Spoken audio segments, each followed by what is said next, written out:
دوستو ہمارے چینل نعت عابد نیموی کو لائک اور سبسکرائب کر کے ہماری حوصلہ افزائی فرمائیں۔ ایسا ڈرامہ ہوتا ہے کہ تعجب ہوگا۔ زندگی میں انسان ماں باپ اپنی اولاد کے لیے جو بڑا کام کرتا ہے وہ شادی کا کام، یعنی نکاح۔ کارڈ چھپتا ہے النکاح من سنتی کا، اس کے اوپر بورڈ رہتا ہے اور رہنا بھی چاہیے کہ نکاح رسول اللہ کا طریقہ تھا، لیکن رسول اللہ کے طریقے کے اوپر بلڈوزر چلانے میں کوئی کسر نہیں چھوڑا جاتا۔ شروع سے لے کے آخر تک جو سب سے معمولی کام ہر فرد کی نظر میں سمجھا جاتا ہے وہ نکاح کے نام سے۔ صاحب باراتی تام جھام کے ساتھ تشریف لا رہے ہیں اور یہ ہو رہا ہے وہ ہو رہا ہے، قاضی نکاح انتظار میں بیٹھے ہوئے ہیں، اب آیا رات کے 12 بج گئے، تاریخ بدل گئی۔ تاریخ دیا تھا کہ 16 تاریخ کو ہونا ہے، تاریخ چینج ہو گئی۔ یعنی نکاح کا جو تاریخ ڈالے گا وہ تاریخ تک برقرار نہیں رہ پائے، کوئی احساس نہیں۔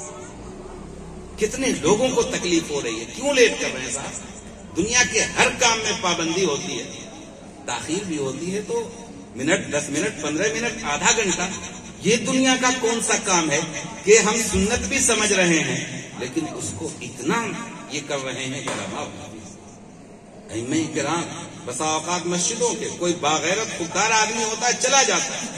ابھی ایک نکاح کے موقع پر جب دیکھا بہت زیادہ تاخیر، میں نے انکار کر دیا کہ نہیں پڑھانا، کم از کم بہت خوشامد کہا کھانا کھا لیں گے، کھانا بھی نہیں کہا چائے پی لیں گے، چائے بھی نہیں پی۔ اس عمل پہ احتجاج کرتے ہیں، لیکن معاملہ یہ ہے کہ ایک دو واقعات سے معاملہ چینج نہیں ہوگا۔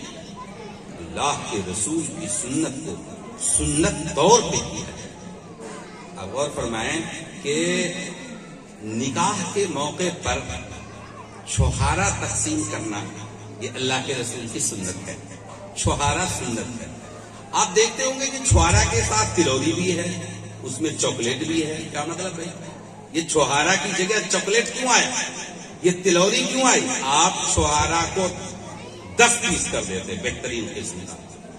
اللہ کے رسول سے جو سنت ثابت ہے اس کا ثواب زیادہ ملتا ہے آپ کو۔ اب وہ تلوری ڈال رہے ہیں اس میں چاکلیٹ ڈال رہے ہیں، کیا مطلب ہے؟ ہم جانتے نہیں ہیں کہ یہ سنت چیز ہے اور یہ مجلس میں تقسیم کرنا ہے تو سنت کو دوسری جانب کیوں کنورٹ کر رہے ہیں؟ دعوت ہو رہی ہے، چھٹی کی دعوت ہو رہی ہے، کپڑے لے کے لوگ جا رہے ہیں، یہ کر رہے ہیں وہ کر رہے ہیں، ارے اس کو 7ویں دن عقیقہ کیجئے نا۔ بعض لوگ ہیں کہ خصی کا انتظام نہیں ہوا، کس نے کہا کہ خصی فرض ہے؟ خصی نہ صحیح بکری کا انتظام ہوگا۔ اب میں بکری بولوں تو آپ ہنس رہے ہیں۔ ارے صاحب اس میں شاد کا لفظ آیا ہے، 1 سال کا ہونا چاہیے، چاہے خصی ہو چاہے بکری ہو چاہے وہ ولادت کر چکی ہو یا ولادت نہیں بہلی ہو، 1 سال ہونا چاہیے۔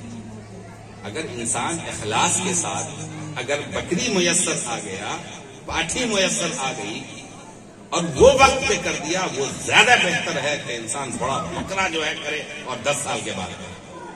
وقت پہ کرنا وہ زیادہ اہم ہے جو بے وقت کیا جائے، اور یہ سارا کچھ ہوگا میرے بھائی اللہ کے شکر کے جذبے کے ساتھ۔ شکر کا جب جذبہ ہوگا کہ اللہ نے یہ نعمت عطا کی ہے، اس پہ شکر ادا کرنا ہے۔ اولاد اللہ کی سب سے بڑی نعمت ہے، وہ امانت ہے، اس میں خیانت نہیں کرنا۔ جس نے اولاد کی اچھی تربیت کی، اس کو سنوارا، اس کو سینچا، اس میں خیانت نہیں کی، اس کو غلط راستہ نہیں بتایا، تو اللہ تبارک و تعالی کے نزدیک یہ بچہ اور اس بچے کی دعائیں مقبول ہوں گی۔ آپ دنیا میں کیا چھوڑ کے جاتے ہیں؟ ساری چیزیں تو یہیں رہ جاتی ہیں۔ حضرت سیدنا ابو ہریرہ رضی اللہ تعالی عنہ کی روایت، فرمایا کہ جب انسان انتقال کر جاتا ہے تو آقا نے فرمایا کہ اس کے سارے اعمال کا سلسلہ ٹوٹ جاتا ہے۔ جب تک زندگی تب تک عمل، جب آنکھ بند ہو گئی عمل ختم۔ لیکن پھر بھی اللہ تعالی نے انعام یہ کیا کہ 3 چیزوں کا ثواب قیامت تک ملتے رہنا ہے، اس کے نام اعمال میں شامل ہوتے رہنا ہے۔ ایک تو ہے صدقہ جاریہ، آپ سارے لوگ جانتے ہیں صدقہ جاریہ یعنی ایسی نیکی جس سے بہت سارے لوگ فائدہ اٹھائیں اور ایک زمانے تک اٹھاتے رہیں۔ مثلا صدقہ جاریہ کی مثال بتائی جاتی ہے، مسجد بنا دیا، مدرسہ بنا دیا، کنواں کھدوا دیا، چاپاکل کروا دیا، مسافر خانہ بنا دیا، مسجد میں قرآن کریم دے دیا، لائبریری میں دینی کتابیں دے دی، تو جب تک لوگ پڑھیں گے تب تک ثواب ملے گا۔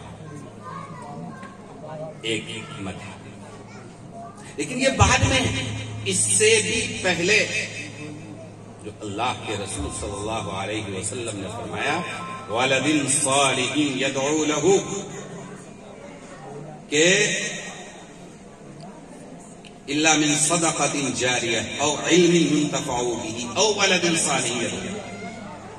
فرمایا ایک تو صدقہ جاریہ جس کو میں نے بتایا، پھر آگے فرمایا کہ ایسا علم دنیا کے خیر کے لیے، دنیا کی بھلائی کے لیے، امت کے اصلاح کے لیے، قوموں کے حالات کو درست کرنے کے لیے، ایمان عقیدہ کے ٹھیک ٹھاک کرنے کے لیے انسان نے علم چھوڑا، عالم بنایا، علم کی راہ پہ لوگوں کو لگایا، کتاب لکھی، پمفلیٹ لکھا، کتابچے لکھے، مضامین لکھے، آرٹیکل لکھے، یہ ساری چیزیں ہیں۔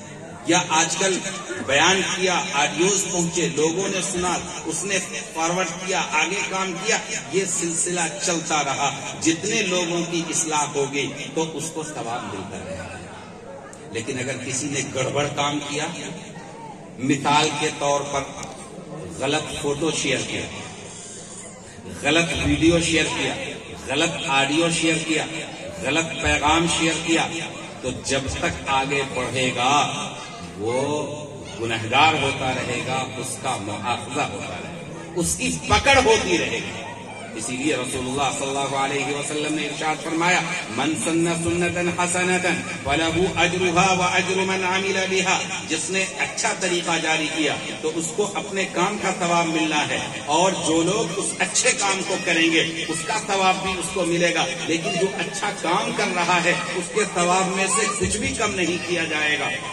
آگے فرمایا کہ وَمَن سَنَّ سُنَّةً سَيِّئَةً، جس نے برا کام کیا، برا طریقہ شروع کیا، برے طریقے کا نیو ڈالا، فَعَلَيْهِ وِزْرُهَا، تو خود وہ برا کام کیا، اس کو سزا ملے گی، وَوِزْرُ مَنْ عَمِلَ بِهَا، اور جس نے بھی اس برے اور گندے کام پر عمل کیا، اس میں شریک بنا، اس کی ترغیب پایا، اس کی بھی سزا اس کو ملے گی۔ تو گناہ کا جس نے جو موجد ہے اس کو بھی گناہ مل رہا ہے، جو ایجاد کرنے پہ عمل کر رہا ہے اس کو بھی گناہ مل رہا ہے۔ اس لیے کہتے ہیں کہ اہل ایمان کو کسی بھی چیز کو فارورڈ کرنے میں احتیاط سے کام لینا چاہیے۔ اگر کسی بے حیائی کے میسج کو آپ نے پھیلایا تو آپ اس وعید کے شکار ہو جائیں گے، الذین یحبون ان تشیع الفاحشۃ فی الذین آمنوا، جو یہ چاہتے ہیں کہ اہل ایمان میں بے حیائی عام ہو۔ اس لیے میرے بھائی یہ نیٹ کا زمانہ ہے، بہت قدم پھونک پھونک کے رکھنے کی اور انگلی بھی بہت پھونک پھونک کے رکھنے کی ضرورت ہے، ورنہ پتہ نہیں آپ کے ایک انگلی کی کلک سے آپ کی زندگی بدل جائے۔ بزرگوں تو اچھا کام آپ کریں گے، اچھے کام کی ترغیب دیں گے، اچھا سسٹم شروع کریں گے تو آپ کو اجر ملتا رہے گا، برا سسٹم شروع کریں گے تو اس کا مواخذہ ہوتا رہے گا۔ اسی لیے کہتے ہیں کہ قتل کا پہلا واقعہ جو روئے زمین پہ رونما ہوا تھا وہ حابیل اور قابیل کے درمیان تھا کہ قابیل نے حابیل کو قتل کر دیا، لیکن اس کا نتیجہ یہ ہوا، قرآن کریم نے ہمیں بتایا کہ دنیا میں جو بھی قتل ہوگا، کیونکہ قتل کا موجد ہوا تھا، اس لیے اس کے نام اعمال میں گناہ کا کچھ نہ کچھ حصہ ضرور لکھا۔ بزرگوں ہمیں اچھے اعمال کی ترغیب دینا چاہیے۔ تو آخری پوائنٹ یہ بتایا او ولد صالح يدعو له، وہ اولاد جو نیک ہو، اولاد کا نیک ہونا یہ اللہ کا بہت بڑا انعام ہے. وہ اولاد دعا کرے گی، اللہ کے ہاں آپ کے نام اعمال میں اس کی شمولیت ہوگی. اگر کسی کے اوپر عذاب ہو رہا ہے، اولاد کی، نیک اولاد کی دعا سے اللہ تعالیٰ اس عذاب کو کم کریں گے. اللہ تعالیٰ نیک اولاد کی دعا سے والدین کی مغفرت فرمائیں گے. اس لیے اگر آپ چاہتے ہیں کہ ہماری اولاد ہمارے لیے ذخیرہ آخرت بنے تو اس کو نیک بنانے کی کوشش کیجیے. نیکی کیسے آتی ہے؟ صالح کا لفظ ہے قرآن کریم میں. اس صالح کا لفظ یہ مادہ درجنوں مقامات پہ استعمال ہوا. جہاں پہ آیا الذین آمنوا، آگے فرمایا وعملوا الصالحات، جس نے نیک عمل کیا، جو ایمان لائے اور جنہوں نے نیک عمل کیا. نیک اعمال، نیکی کس کو کہتے ہیں؟ ہر وہ عمل جس کے کرنے کی ترغیب اللہ نے اپنے کلام پاک میں دی، رسول اللہ صلی اللہ علیہ وسلم نے اپنے حدیث میں اس کی ترغیب دی، وہ نیک کام ہے. اور ہر وہ کام جس کی ممانعت اللہ تعالی نے قرآن کریم میں، رسول اللہ صلی اللہ علیہ وسلم نے حدیث میں کی ہے، وہ برا کام ہے.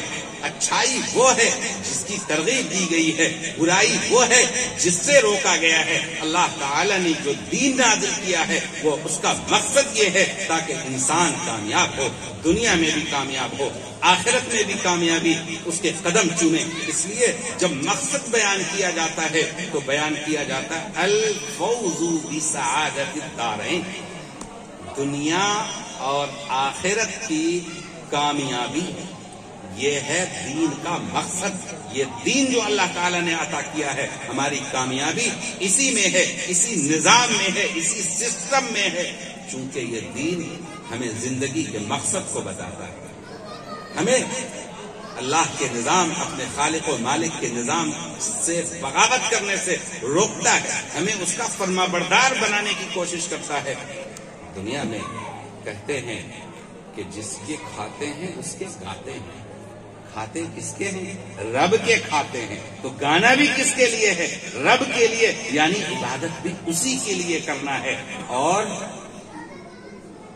اگر ہم اس کی عبادت نہیں کرتے، کھاتے کسی اور کی اور گاتے کسی اور کی ہیں، تو یہ کیا ہے؟ یہ بغاوت ہے، یہ ناشکری ہے، یہ نافرمانی ہے. ایک کتے کی ذات اگر اپنے مالک کی روٹی کھائے اور مالک پر بھوکنے لگے تو لوگ کہتا ہے کہ چھتہرا کتا ہے. انسان جو اپنے رب کا کھاتا ہے اور سر کسی اور کے سامنے جھکاتا ہے، حکم کسی اور کا مانگتا ہے، اس کو کون سا انسان کہا جائے گا؟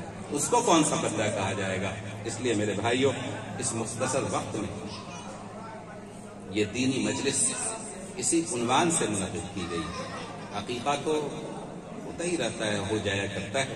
اس موقع پر کچھ دین کی باتیں بھی ہو جائیں، اگرچہ کچھ زیادہ ہی انتظام ہو گیا، اس کی بھی ضرورت نہیں تھی، لیکن دینی مجلس ہو، دین کی نسبت سے لوگوں کو جوڑا جائے کام جھام کے بغیر، یہ ہم لوگوں کی بھی خواہش ہے.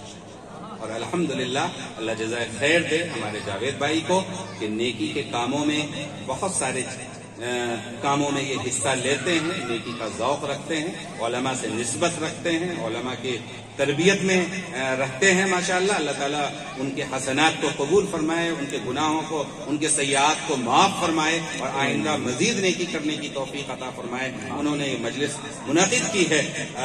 ہم چاہتے ہیں کہ ایسی مجلسیں اور بھی منعقد ہوں، کم زیادہ تام جھام کے بغیر، کم وقت کے لیے، گھنٹہ کے لیے، 1.5 گھنٹہ کے لیے دانشور حضرات، باشعور افراد جمع ہوں، علماء سے سنیں گے نہیں تو پھر عمل کیسے ہوگا؟ جانیں گے نہیں تو پھر جہالت کا بسیرا ہوگا. اس لیے کہ دین علم کا نام ہے، دین روشنی ہے. جب دین آئے گا تو قل جاء الحق وزهق الباطل ان الباطل كان زهوقا. حق آ گیا اور باطل مٹ گیا، اور باطل تو مٹنے ہی کے لیے آیا ہے، حق غالب آنے کے لیے آیا ہے. انشاءاللہ حق غالب آئے گا، کیونکہ حق اس کی اپنی قوت ہوتی ہے، اس میں اپنا دم ہوتا ہے. لوگ مختلف جماعتوں پہ بینڈ لگانے کی باتیں کرتے رہتے ہیں. بینڈ لگانے سے نظریات کو پابند سلاسل نہیں کیا جاتا ہے. کوئی بھی جماعت اگر مضبوطی ہے اس کے اندر، اس میں اخلاص ہے، اللہ تعالیٰ کی تائید ہے، تو وہ پوری دنیا میں چھا جاتی ہے. اور اگر اس میں اخلاص نہیں ہے، اس میں بے راہ روی ہے، تو خود بخود وہ جماعت اپنی موت آپ مر جاتی ہے. کسی کے اوپر بین لگانے سے، کسی کے اوپر پابندی لگانے سے افکار و نظریات کو قید نہیں کیا جا سکتا. یہ ملک مہان ملک ہے، اس کی تاریخ ہے. اس کو انگریزوں نے غلام بنانے کی کوشش کی. صاحب اس زمانے میں زبان پر پابندی لگانے کی کوشش کی. مولانا ابوالکلام آزاد نے البلاغ اخبار جاری کیا تھا، ان کو اریسٹ کر لیا گیا، گرفتار کر لیا گیا کہ یہ اپنے خیالات سے لوگوں میں آزادی کے ولولے پیدا کر رہے ہیں. لیکن کیا مولانا آزاد کو گرفتار کر کے اور البلاغ اور الہلال پہ بین لگا کر کے ملک کی آزادی کو روک لیا گیا؟ نہیں روکا گیا. یہی معاملہ ہے، افکار و نظریات کو قید نہیں کیا جا سکتا ہے. اگر افکار کے اندر خلوص ہوگی اور للہیت ہوگی اور توانائی ہوگی تو افکار و خیالات و نظریات پھیلتے ہیں. اس لیے ملک میں جو روش اختیار کرنے کی کوشش کی جا رہی ہے اور بعض جماعتوں کو بدنام کرنے کی کوشش کی جا رہی ہے، اور خاص طور پر میں جماعت تبلیغ کے حوالے سے کہنا چاہتا ہوں کہ اس کے اوپر چینلوں پہ ماحول سازی کی جا رہی ہے کہ اس کے اوپر بینڈ لگایا جائے. لیکن یاد رکھنا چاہیے لوگوں کو کہ بینڈ لگا کر کے کسی کے افکار و خیالات کو بینڈ نہیں کر سکتے ہیں، اس لیے کہ اس ملک میں اظہار خیال کی آزادی ہے اور یہ ہمارا فنڈامنٹل رائٹس ہے. اس کی حفاظت کرنا ہم سارے شہریوں کی ذمہ داری ہے. اس لیے ایسے کسی بھی سازش اور فتنے کی ہم نندا کرتے ہیں، مذمت کرتے ہیں. اور جو ہمارے پروجوں کا، ہمارے مہان جو سوتنترتا سینانی ہیں، انہوں نے اس ملک کو جو سنویدھان دیا ہے اور جو اظہار خیال کی آزادی دی گئی ہے اور یہ ساری چیزیں ہیں، اس کی حفاظت ہونی چاہیے. اسی میں ہمارے ملک کی حفاظت ہے اور اس کے ساتھ ساتھ ہمیں اپنے دین کی بھی حفاظت کرنی ہے.